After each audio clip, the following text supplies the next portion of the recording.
조두순이 국가로부터 생활비 지원 120만 원을 받는다고 합니다. 많은 분들이 항의와 비난, 또 중지 요청이 빗발치고 있습니다. 왜냐하면 죄 지을 가능성이 있다는 거죠. 네. 여러분 어떻게 생각하십니까? 이 사람에게 돈을 줘야 하나요? 근데 참 이해하기 쉽지 않은 부분은 이 조두순을 기다린 아내입니다. 아내가 15년인가요? 그 긴 세월을 기다려서 함께 다시 산다는 것이 참 쉽지 않은데 아내분이 참 궁금하더라고요. 우리 백석대 교수님께서 안타까운 마음으로 글을 올리셨더라고요. 죄 지을 가능성을 따지면 이 땅에 있는 모든 사람들이 다 죄 지을 가능성이 있는데 참 어떤 게 맞는지 모르겠다. 그랬더니 댓글에 한 번 죄는 영원한 죄인입니다. 이렇게 쓴 사람도 있었어요.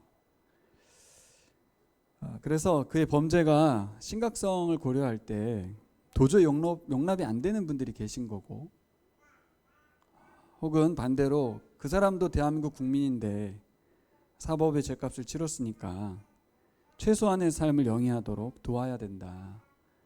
그렇게 말하는 분도 계시죠. 법적으로는 돈을 지급해야 되는 겁니다. 참으로 어렵고 안타까운 상황입니다. 오늘 말씀은 율법사의 질문으로부터 시작되었습니다. 우리가 흔히 누가 강도 만난 자의 이웃인가, 자비를 베푼 사람입니다 라는 이 말씀을 기억하지만 질문을 보면 무엇을 하여야 영생을 얻습니까? 라는 질문이었다는 것을 아는 분이 참 많지 않습니다. 율법사가 찾아와서 뜬금없는 영생을 어떻게 얻는가, 이 질문에 대한 예수의 어떤 대답을 요청했는데 어떤 대답을 듣고 싶었다기보다는 예수님을 시험하려 왔다 이렇게 써있죠. 테스트한 거죠. 그런데 이 질문이 강도 만난 자의 이웃이 되어서 사랑을 베풀었던 사마리아인의 영생 이야기로 이어지고 있습니다. 덕분에 우리는 이 이야기를 통해서 많은 것을 얻게 되고 깨닫게 됩니다. 아주 유익한 이야기입니다. 예수님 안 믿는 분들도 이 이야기를 알 정도로 아주 유명한 말씀이죠. 그런데 다만 이 말씀을 알면 알수록 고민이 깊어지는 그런 말씀입니다. 과연 조두순 같은 사람의 이웃이 되어줄 사람은 누구일까? 조두순의 이웃은 누구일까? 누군가가 그 사람은 강도 만난 자가 아닙니다, 목사님. 그렇게 말할 수 있겠죠? 그 사람 나쁜 사람 맞습니다. 흉악범이죠. 그래서 이 세상 누구도 그 사람의 이웃이 되는 것을 주저하고 있습니다. 또 반대도 있습니다. 반대는 뭘까요? 지난주부터 묵상해온 본문, 오늘까지 계속되는 본문이 굉장히 불편한 이야기인데 예수님이 바리새인과 율법사들을 아주 강력하게 정죄하고 비난하십니다. 외식하는 사람들이라는 거죠. 다른 말로 하면 아주 이중적인 인간이라는 거죠. 사람이라고 부르지도 않아요. 이중적인 인간. 그런 인간들하고는 밥도 먹고 싶지 않은 그런 거 있잖아요. 겉과 속이 다른 사람, 말이 다른 사람. 그런데 바리새인과 율법사들을 예수님이 비난한 내용을 보면 이 사람들은 정말 나쁜 사람들이에요. 우리는 이런 사람들은 더 싫어합니다. 죄인들이야 드러났으니까 그렇지만 자기가 죄를 짓고 있는지도 모르고 자기는 잘났다고 하고 말 잘하고 가르치려 들고 하는 사람, 종교주의자들, 요즘 대한민국 사람들이 교회 다니는 사람들, 목사님들, 그저께 이슈가 됐던 모 순복음교회 담임 목사님이 코로나 바이러스 안 걸린다는 카드를 근데 알고 봤더니 너무 재밌더라고요. 그 책에 부록으로 껴있는 거더라고요. 그게 그 책 사면 주는 거예요. 그 플라스틱도 아니고 종이라고 그러더라고요. 그분이 여러 번 사기죄로 고발도 당했던 연세대학교 원주 캠퍼스 의대 교수님이라는데, 사람들 그런 사람 정말 싫어합니다. 그런 사람의 친구가 되고 싶어 하지 않습니다. 여러분 종교 열성분자들하고 친구하고 싶습니까? 전모 목사님하고 친구하고 싶어요? 싫죠. 두 가지 경우예요. 정말 극단적인 죄인 조두순 같은 사람의 친구가 되어줄 수 있을까? 아니면 율법주의자들, 외식하는 자들, 이중적인 인간들, 그러면서 자신은 계속 가르치려고 드는 사람들의 친구가 되어줄 수 있을까? 근데 예수님은 친구가 되셨어요. 이게 참 우리가 생각해 봐야 될 지점인 거죠. 예수님 당시의 제자들도요, 조두순 같은 사람 엄청 싫어했습니다. 9장 51절 앞에 보면 비슷한 이야기가 나오는데요.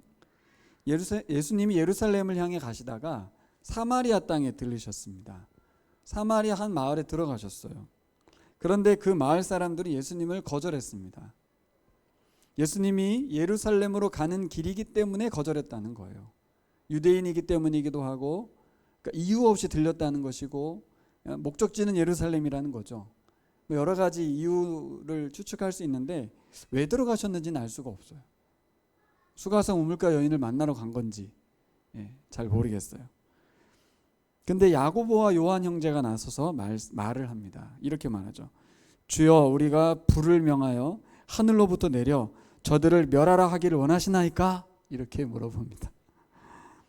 이분이 어떤 사람이에요? 별명이 뭐예요? 요한사도? 사랑의 사도.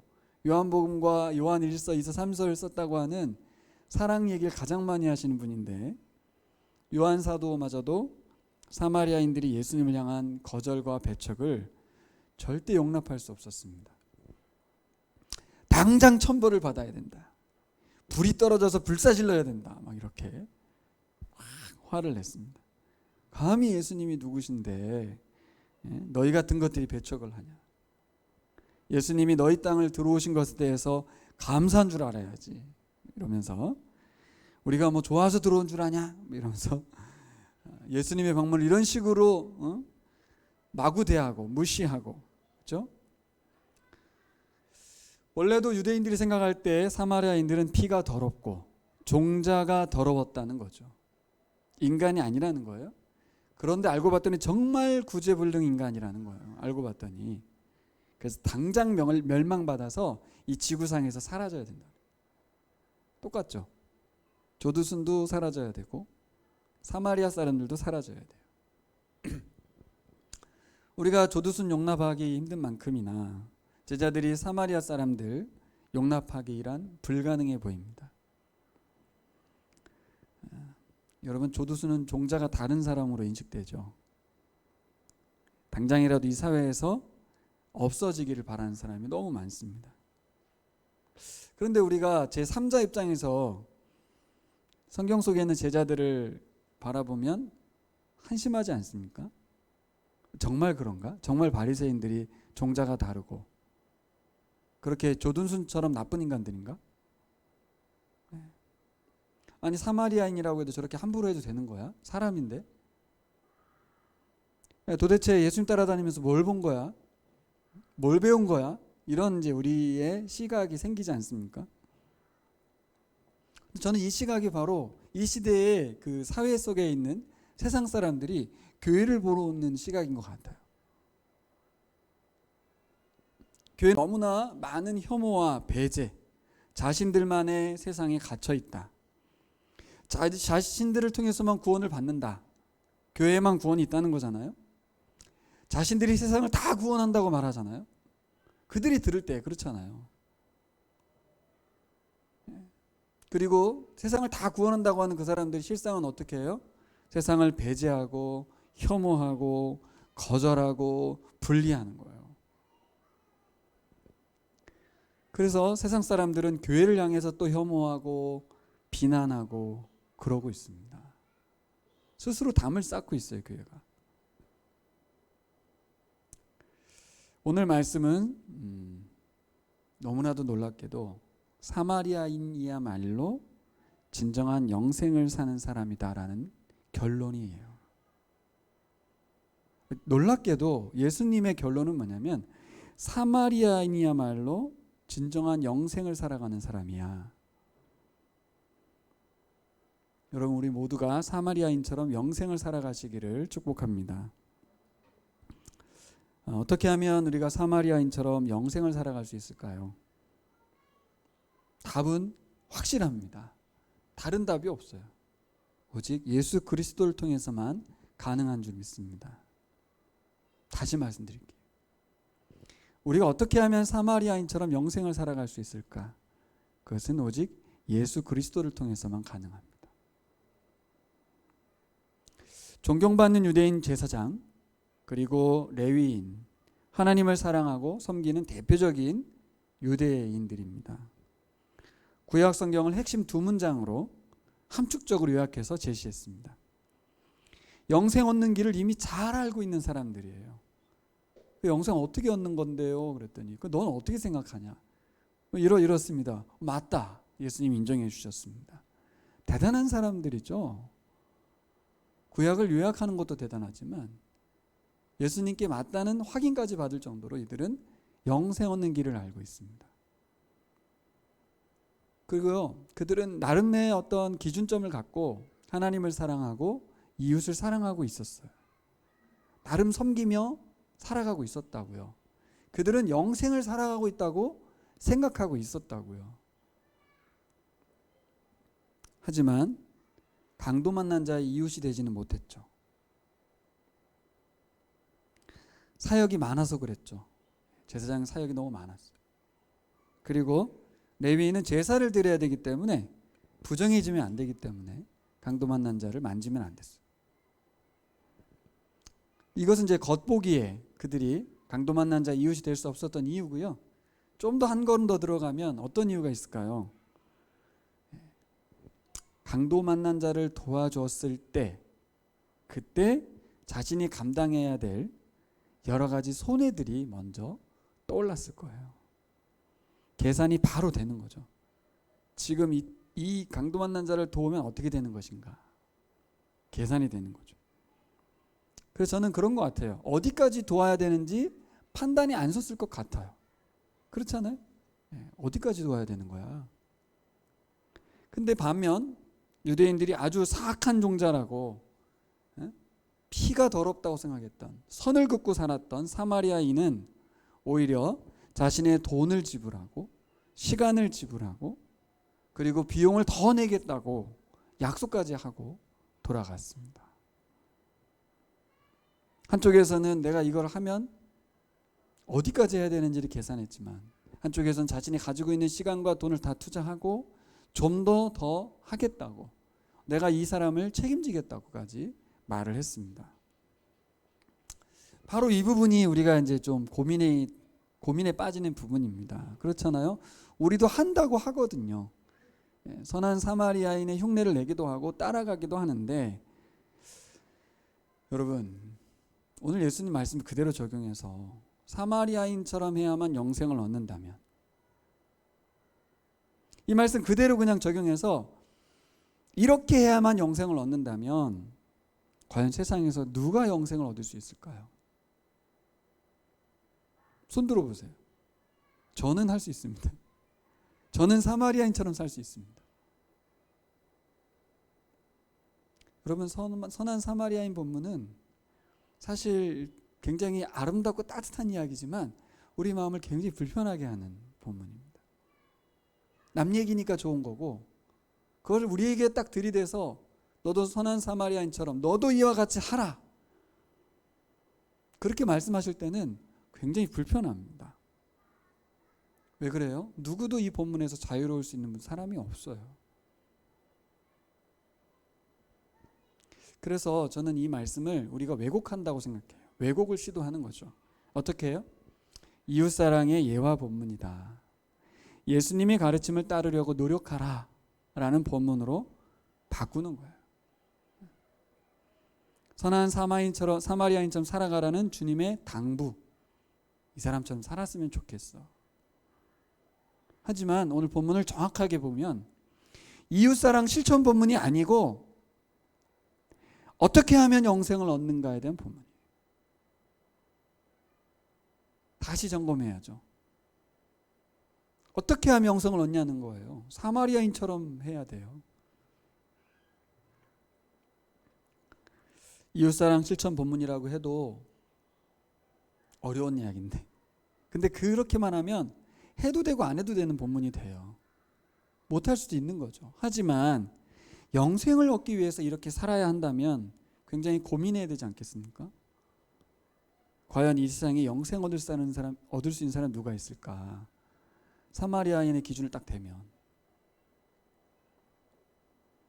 그래서 저는 첫 번째로 여러분들에게 말씀드리고 싶은 건 뭐냐면, 우리가 먼저 고백해야 될 것은 우리는 할 수 없습니다 라고 고백하는 거예요. 그동안 우리는 선한 사마리아인의 흉내를 내고 열심히 따라가려고 했죠. 예수님의 가르침을 그대로 행해보려고 했지만 사실은 우리는 못합니다 라고 말하는 게 맞아요. 우리는 할 수 없습니다. 여러분, 우리는 이미 영생을 얻은 사람들이죠. 그리고 영생을 살아갑니다. 그동안 우리는 이 영생의 의미를 관념적으로 받아들였어요. 예수 믿으면 천국 간다. 아니라는 거예요. 그거 아니고 사마리아인처럼 살아가는 사람이 영생을 살아가는 사람들이다, 이렇게 말합니다. 그럼 이제 거꾸로 질문이 생기죠. 난 영생 얻은 거 맞아? 난 영생을 살아가고 있는 거야? 이런 회의에 빠지게 됩니다. 그러면 또 적용을 또 극단적으로 해봅시다. 우리 윤정자매에게. 그러면 우리 보고 조두순 친구가 되란 이야기야? 그렇다는 거예요. 본문은 그렇다는 거예요. 그거 봐요. 받아들일 수 없잖아요. 우리가. 안 되는 건데. 정말 불가능해 보이지 않습니까? 제자들도 그랬어요. 어떻게 사마리아인을 인정해 줄 수 있습니까? 그러니까 예수님 뭐라고 그래요? 이 세 사람 중에 누가 강도 만난 자 이웃이냐? 그랬더니 뭐라고 말해요? 찾아온 사람이 자비를 베푼 사람입니다. 사마리아 사람이요라고 말을 못 하겠는 거죠. 그들은 인간이 아닌데. 비유일 뿐이라는 거죠. 비유일 뿐이라는 거죠. 여러분, 우리가 정말 이 제3자 입장에서 제자들이 너무 오버한다 이런 생각이 들지 않아요? 그렇죠? 세상 사람들도 우리를 향하여 오버한다고 말합니다. 전혀 세상 사람들이 너희들은 왜 조두순의 친구가 되느냐라고 조롱하는 거하고, 너희들은 왜 조두순의 친구가 되지 않느냐라고 조롱하는 거하고 어떤 게 더 맞는 것 같아요?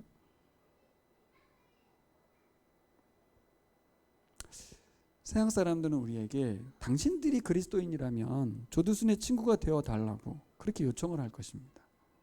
우리는 못하니까 너희들은 그리스도인이니까 하라고. 예수가 하지 않았냐고. 선한 사마리아인이 하지 않았냐고. 그의 친구가 되어야 되지 않겠냐고. 세상이 우리에게 말할 것입니다. 어쨌든 그 부담을 우리가 안고 있는데 우리가 할 수 있냐고.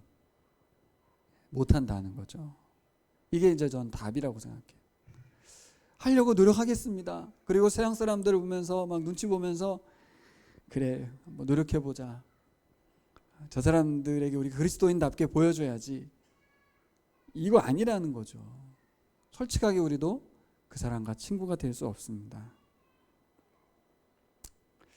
여러분, 우리는 오히려 제사장과 레위인에 가깝습니다. 그래서 불편한 거예요. 본문이 너무 불편해요. 지난 한 주간 목금토일 본문이 너무 불편했어요.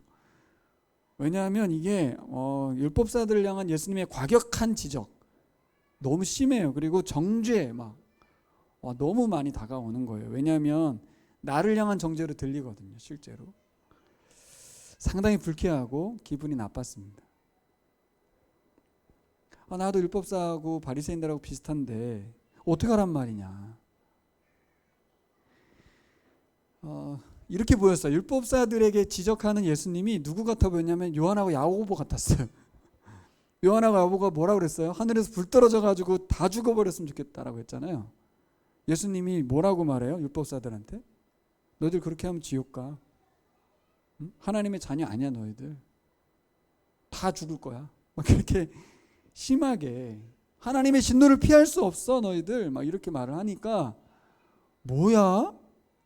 예? 뭐죠? 너무 헷갈리지 않아요?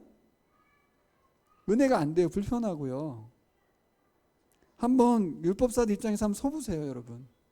예수가 그렇게 지적하는 거에 대해서 예수님 뭐라 그래요? 근데 이 젊은 총각이 뭐라 그래요? 자기만을 따라야 영생을 얻는데. 이런 걸 꼴값이라고 하죠. 꼴값. 그들은 나이도 있어요. 예? 살아온 세월도 있고요. 그런데 이 젊은 총각이 자기를 따라야만 영생을 얻는다네. 정말 억장이 무너지지 않아요? 그래서 결론은 하나. 예수님은 뭐 한 거냐? 완전 말잔치예요. 말잔치. 말은 진짜 잘하는 거야. 예? 자기만 옳다고 하고 기존 질서를 완전히 무너뜨리고. 그렇죠? 율법사들의 기분 나쁨이 다가오셨으면 좋겠어요. 해도 너무한다라는 생각이 예수를 향하여 저도 강하게 들었습니다. 아, 예수님 너무 심하다. 이게 왜 이러시지? 정말 기분 나빴겠다. 정말 죽이고 싶었겠다. 그런 생각이 들었어요. 근데 더 기분 나쁜 거. 그러면 그렇지. 예수가 십자가에 못 박혀 죽어버렸어요. 그렇게 기고만장하게 떵떵거리고 그랬던 예수가 죽어버렸어요. 또 그 옆에서 막 어깨 막 이렇게 하면서 다녔던 제자들은요, 다 도망갔어요. 결론은 하나로 귀결되죠. 예수는 말쟁이였다. 거짓말, 말잔치. 응? 그렇죠? 예수님은 말잔치로 끝나는 거예요. 그렇게 예수의 가르침은 말잔치로 끝나버릴 것 같았습니다. 세상 그 누가 사마리아인처럼 이웃을 사랑하는 사람이 있다는 말이냐? 없다. 그 불가능한 얘기를 하냐? 여러분, 조두순의 친구가 누가 될 수 있어요? 아무도 될 수 없죠. 여러분, 결론은 하나. 이상 누구도 영생을 얻을 수 없어요. 사마리아인처럼 영생 얻을 수 있는 사람 불가능해 보입니다. 여러분, 그래서 오늘 본문은 또 다른 메시지를 우리에게 주는 거예요. 그래서 예수님이 사마리아인이 되셨습니다. 그래서 세상 누구도 사마리아인처럼 살 수 없기 때문에 예수님이 친히 그 선한 사마리아인이 되셔서 오셨고, 그렇게 비난을 받으시고 회색 분자요, 뭔가 나쁜 사람이요 질타를 받으면서도 강도 만난 자들의 이웃이 되어서 하나님의 사랑을 전달해 주셨어요. 예수님은 온갖 비난과 저주와 욕설과 폭행을 받으셨습니다. 예수님은 말쟁이로 비난을 받으면서 사기꾼 취급을 받았고 인간 말종 취급을 받았습니다. 하지만 친히 사마리아인이 되셔서 강도 만난 나를 위해 죽으셨습니다. 율법의 종이 되었던 그 율법사들을 위해서 십자가에 달려 죽으셨어요. 여기서 이제 전환이 일어나는 거예요. 엄청난 비난과 막 얘기한 뒤에 죽고 끝났으면 무의미하지만 결국 이 비난은 비난이 아니었고 질책은 질책이 아니었고 뭐예요? 사랑이었던 거죠. 왜요? 본인이 그 율법사를 위해서 죽으셨어요. 율법사를 사랑하신 거죠. 그는 또 다른 강도 만난 자, 사단의 하수인이 되어서 나를 반대하는 자는 그렇죠? 사단 편이라는 거 아니에요. 두 종류인 거예요. 보란 듯이 죄를 짓고 있는 조두순 같은 사람들, 혹은 바리새인과 율법사들처럼 어쩔 수 없는 외식에 살아가는 사람들, 두 부류밖에 없습니다. 이 두 부류 다 예수께서 사마리아인이 되셔서 그들을 위해서 죽으셨습니다. 여러분, 알고 보니까 그분은 진정한 사람의 몸을 입으신 하나님이셨어요. 세상 어떤 사람도 그렇게 할 수 없는 일을 해내셨습니다. 자신의 생명을 던져서 아주 무가치한 사람을 위해서 희생하시고 죽으셨습니다. 한번 스스로에게 질문을 하게 됩니다. 저에게 과연 내가 예수님 몸값으로 살려낼 만한 가치가 있는 존재인가?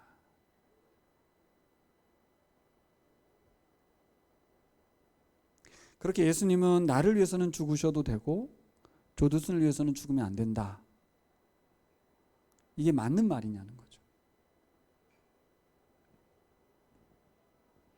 여러분, 예수님은 새로운 시대를 열어주셨습니다. 더 이상 출신과 성별과 계급, 그의 범죄함으로 차별받고 혐오받는 세상을 끝내셨어요. 이제부터는 새로운 눈을 가진 사람들을 불러 모았습니다. 바로 예수 그리스도의 눈, 예수님의 마음을 가진 사람들의 모임, 교회를 불러 모았어요.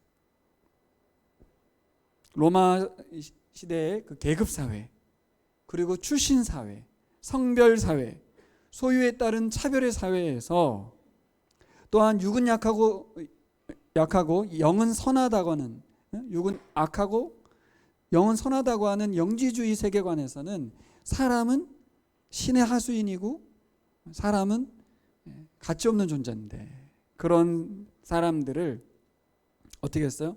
하등하게 취급됐던 그 사람들을 주님 품으로 불러서 그리스도인으로 탈바꿈시키셔서 교회 공동체를 시작하셨어요. 여러분, 로마 시대 당시의 교회는 선한 사마리아인이었습니다. 우리 회복력 있는 신앙 이제 마지막 7, 8을 읽게 되는데 8, 9인가요? 네. 로마의 전염병 돌았을 때 이야기가 나옵니다. 로마의 전염병 돌았을 때 로마 사람들이 자기 가족들마저도 다 내팽개치고 다 도망갔을 때 자신들을 죽이려고 자신들을 배제하고 혐오했던 로마 사람들을 위해서 그리스도인들은 그들을 보살피고 치료하고 새로운 가족으로 맞아들였습니다. 부모가 버린 자식들을 데려다가 자신들이 가족으로 만들었어요. 자기가 혐오받고 배제받고 차별받았고 죽음의 공포 가운데 몰렸던 사람들, 원형 경기장에서 죽어간 수많은 그리스도인들이, 자기의 형제들이 있고 선배들이 있고 아버지 부모님이 있을 텐데 그의 자녀들은 모두 로마인 환자들을 돌보다가 생명을 잃어갔습니다. 진짜인가? 실제로 그랬습니다. 과연 누가 영생을 얻을 수 있습니까? 과연 누가 선한 사마리아인일 수 있을까요? 세상에는 없어요. 하지만 그리스도인들이 그렇게 살았다는 거죠. 우리는 할 수 없는데 예수 그리스도를 통해서 시작된 거예요. 새로운 시대가 열린 거죠. 새로운 시대, 새로운 나라의 시민이 된 그리스도인들이 로마 사회에서 선한 사마리아인으로 살았습니다. 여러분, 저는 10대 때, 20대 때 예수님을 따르는 것을 종교적인 윤리를 실천하는 개념으로 이해했던 적이 있습니다. 대부분 그렇게 생각합니다. 많이 실천적으로 살아야 한다는 것으로, 그리고 도덕과 윤리로 우리 교회를 향하여 질타를 할 때는 교인이 아닌 것처럼 행동하기도 하고 부끄러워하기도 하고 더 열심히 노력하기도 합니다. 하지만 그 방법은 우리를 정죄할 뿐이고 우리가 그리스도인이라는 게 부끄럽기 때문에 감추려 들게 되죠. 어떻게 해야 돼요? 예수 그리스도 안에서 새로운 사람으로 거듭나야 될 줄 믿습니다. 우리 안에 보내주신 성령님과 함께 살아가는 사람, 성육하신 예수 그리스도의 몸인 교회로 살아가는 사람, 하늘 아버지와 함께 영생을 살아가는 사람. 오늘 설교 제목은 영생을 살아가는 삶인데요. 그동안 우리의 영생은 너무 교회 안에 갇혀서 개인 경건 생활하고 착하게 나이스하게 주일 예배 드리고, 미국은 더 심하다고 그러더라고요. 주일 예배 드리고 오후는 가족들과 함께 안락한 교회로 가서 공원에 가서 노는 그런 신앙인들이 된 거죠. 신앙은 우리의 액세서리가 된 거죠. 삶의 일부가 돼버린 거죠. 그런데 초기 기독교는 예배가 핵심이라고 하죠. 그래서 이걸 또 오인하는 분들은 막 집회 예배 중심의 핵심으로 가져가는 분들이 계신데, 저도 그분에서 그 부분을 얘기합니다.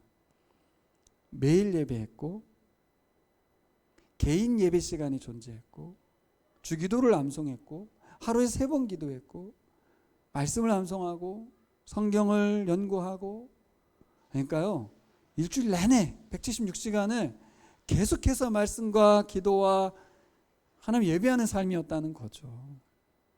저도 예전에 이것을 막 핸드폰에다가 포스트잇 붙이기도 하고 책에다가 붙이기도 하고 하나님 임재 연습이라는 책을 읽고서 해봤는데 그건 잘 안 되더라고요. 그거 말고 성령님이 우리 안에 오셔서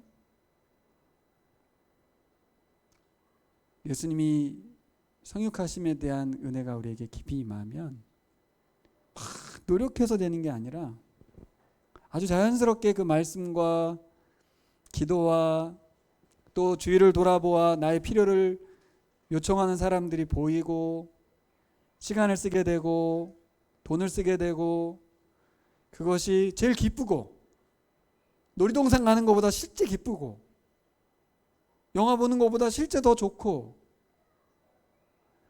그렇게 되기까지 가는 거죠. 네. 당장 우리 신혜자매가 조두순의 친구가 될 수는 없죠. 쉽지 않습니다. 하지만 주께서는 우리를 그렇게 만들어 가십니다. 결국은 우리를 로마 시대의 선한 사마리아인이었던 교회로, 조두순에게도 누군가는 친구로 아마 교회 쪽에 관련된 분들이 많이 노력하겠죠. 주로 이단이 많이 합니다. 아시죠? 탈북민들을 향하여 상당히 많은 이단들이 활개를 치고 중국도 그렇게 하고 있고, 여러분 우리 그리스도인들은 몸살이고 있을 때 이단은 아주 공격적으로 그 필요를 채워주고 그들에게 가서 자신들의 사람들로 만들어냅니다. 하나님의 교회 안산홍 증인의 지난번에 얘기 한번 들려드렸죠. 산후조리를 교회가 다 같이 해주는 거예요. 그러니까 돈이 한 300만 원가량 막 이렇게 세이빙 되잖아요. 남편이 감동을 받아서 가겠다는 거예요. 거기 교회 300만 원 혜택을 줬으니까 그 2주간 얼마나 지극정성으로 먹이고 입히고 선물했겠습니까? 아주 흑심을 가지고 한 거지만 우리는 진정한 사랑을 갖고 있고 예수님을 알고 있는 우리들인데 우리는 정도껏 할 수밖에 없잖아요. 그렇죠? 그래야 됩니다. 왜냐하면 결국 그들은 그것 때문에 교회를 오는 거니까. 그리고 이단은 그걸 빼먹죠 다시. 그렇죠? 예, 그래서 11조 1,000원 했다고 얼마나 구박을 하고 난리를 쳤다는지 모릅니다. 처음에는 하나님을 소개하고 하나님의 사랑인 줄 알았는데 알고 봤더니 사기꾼이었던 거죠, 교회가. 그래서 안 믿는 분들은 뭐 이단이나 기존교회나 다 똑같은 사기꾼이죠. 교회 가면 결국 나의 등골을 빼먹는 거야. 결국 우리가 당장 막 퍼줄 수도 없고 단기간 하고 말 일이 아니기 때문에 천천히 하게 돼서 효과가 좀 떨어지긴 해도 중요한 거는 섬김의 질이 아니고 우리가 어떤 사람이 되느냐가 중요합니다. 그래서 저는 영생을 다르게 정리하고 싶습니다. 그리스도인으로 살아가는 삶이 영생입니다. 그리스도인으로 사는 게 영생이에요. 그리스도인으로 살아가지 않으면, 다른 말로 하면 우리 지난 금요일날 나름대로 한국인으로 그냥 살면, 한국인 그리스도인으로서 한국인이 먼저인 사람으로 살면 우리는 어떤 사람이에요? 영생을 살아가는 건 아니고요, 종교 분자가 되는 거예요. 세상이 욕하는 그 종교주의자가 되는 거예요. 근데 우리가 진짜 영생을 살아간다면 세상이 욕하면 뭐 어때요? 예수님도 욕 먹었고 쟤들도 욕 먹었어요. 그 비난이 문제가 되지 않아요. 왜? 나는 바른 길 가고 있고 하늘로부터 오는 영생을 살고 있으니까. 하지만 종교 생활하고 있는 상황에서 우리의 잘못을 지적한다면 우리가 막 기분 나쁘고 그렇다면 좀 생각하게 되죠. 지난주 영국의 BBC 뉴스 영상 하나를 보았습니다. 작년 12월 20일 날 파주의 비닐하우스에서 캄보디아인 속행이라고 하는 이름의 31살 자매가 동사했습니다. 국내 뉴스, KBS 뉴스, MBC 뉴스, SBS 다 방송을 했습니다만 큰 이슈가 되지 못했습니다. 그리고 전국에 50개 정도의 이주 노동자 인권단체가 있는데 여기서 정부를 향해서 문제 제기를 했다고 들었습니다. 근데 한번 생각해 보세요, 여러분. 만일 그 사람이 한국 사람이었으면. 그 주인이요, 농장에 그 비닐하우스에 방을 3개 해가지고 거기다 그것도 돈 받고 재웠다고 하더라고요.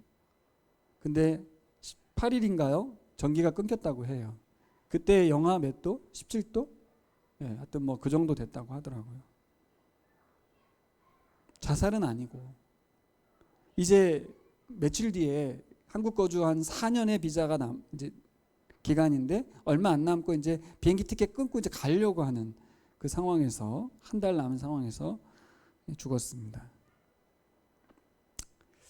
그리고 BBC는 뭐라고 썼냐면 20만인가요? 이주 노동자의 인권에 대한 한국 정부가 대책을 마련하겠다라고 했다. 이렇게 했더라고요.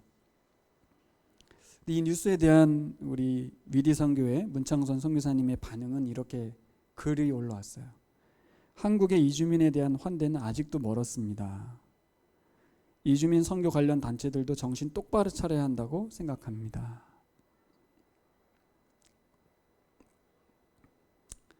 자신이 이주민 선교단체 대표로 끊임없이 노력해 왔습니다. 애썼습니다. 하지만 여전히 저렇게 한국인과 차별받고 죽어가는 국내 이주민, 바로 당신 책임이라는 거죠. 내 책임이라고 생각하신 거죠.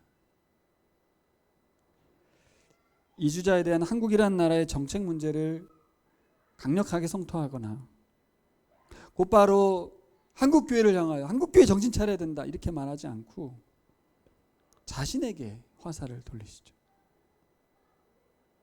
아주 손쉽거든요. 정부 욕하고 교회 욕하면 되는 일인데 자신에게 손가락질 하시면서 정신 똑바로 차려야 된다. 구멍이 너무 많고 정말 한 생명이 죽었다는 거죠. 정인이 사건과 연결해 보면 많은 차이가 있죠.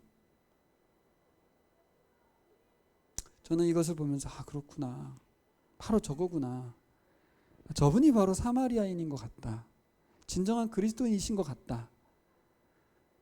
우리는 그동안 너무 쉽게 남 탓을 하고 정부를 향하여 욕하는 것이 너무나도 편하고 쉽게 그렇게 비난하고 정죄하면서 달려왔는데 30년 가까이 최선을 다해 이주민을 섬겼고 복음 전하고 그리스도인으로 세우고 여전히 그렇게 하시지만 차별과 혐오와 배제와 고통과 아픔을 겪는 이주민들에게 죄송한 마음인 거죠. 여러분도 동일한 마음이 드세요? 죄송한 마음이 막 드세요? 예수님의 마음을 가진, 예수님의 눈을 가진 사마리아인으로 살아가시는 목사님을 보는 것 같습니다.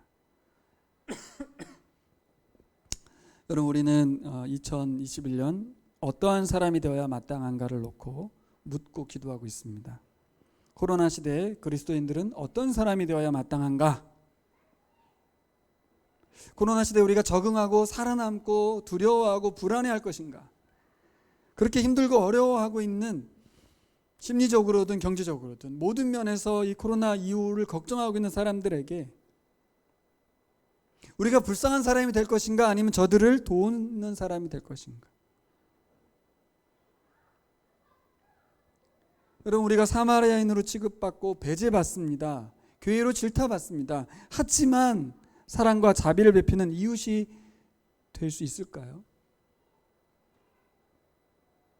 한번 사마리아인 입장에서 한번 묵상해 보면 기가 찰 노릇입니다. 자신이 자아 정체성도 무너져 있을 것이고 나는 사마리아인이고 유대인도 지나가고 제사장도 지나가고 레위인도 다 지나가고 자기는 가진 게 이거밖에 없고 혹 이 강도 만난 자가 유대인이라면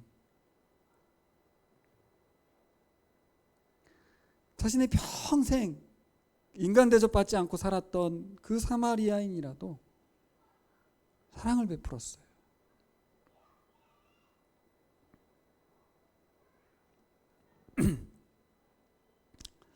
여러분, 예수님 말씀을 가슴에 새기는 예배자가 되기를 소망합니다.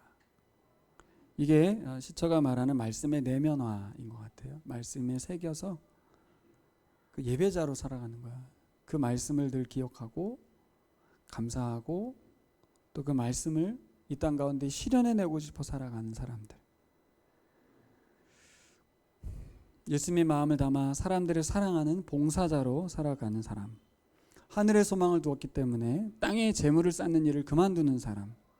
주님의 재림을 소망하기 때문에 긴급히 생명의 복음을 전하는 전도자로 살아가는 사람. 바로 이런 사람이 그리스도인인 줄 믿습니다. 여러분, 이런 삶이 영생을 살아가는 삶입니다. 다른 것이 아닙니다. 죽어서 천국 가는 건 그때 갈 거예요. 이 땅에선 그럼 지옥으로 살겠다는 건가요?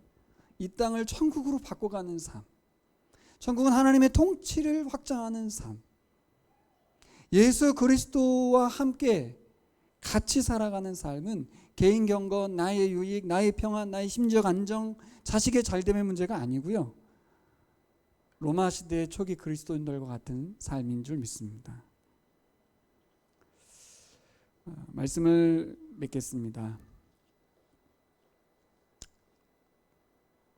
코로나 때문에 서울역 지하 노숙자들이 굉장히 많은 피해를 입고 돌아가셨다고 합니다. 봉사단체들의 손길이 끊기고 참 많은 생명들이 죽어가고 있다고 합니다.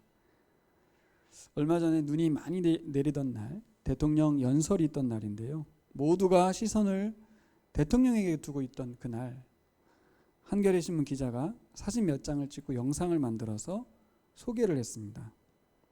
한 신사가 노숙자에게 외투를 벗어주고 돈 5만 원을 건넨 이야기로 감동을 주었어요. 기자는 그 노숙자를 찾아가가지고 사연을 물었습니다. 스토리는 간단했어요.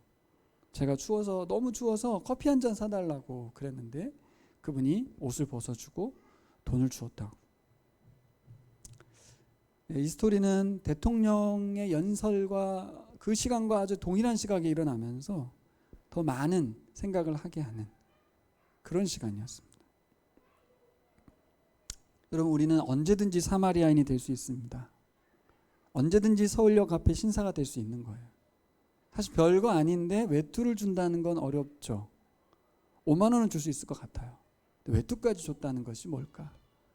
쉽진 않지만 할 수도 있는 일이죠. 한 사람을 보니까. 그렇지 않습니까? 네. 저는 안 그랬을 것 같아요. 돈만 주고 말할 것 같아요. 근데 외투를 줬어요. 할 수 있는 일이면서 하지도 않는 일이기도 하죠. 어디까지가 선한 사마리아인이냐? 그거는 자기 기준이겠죠.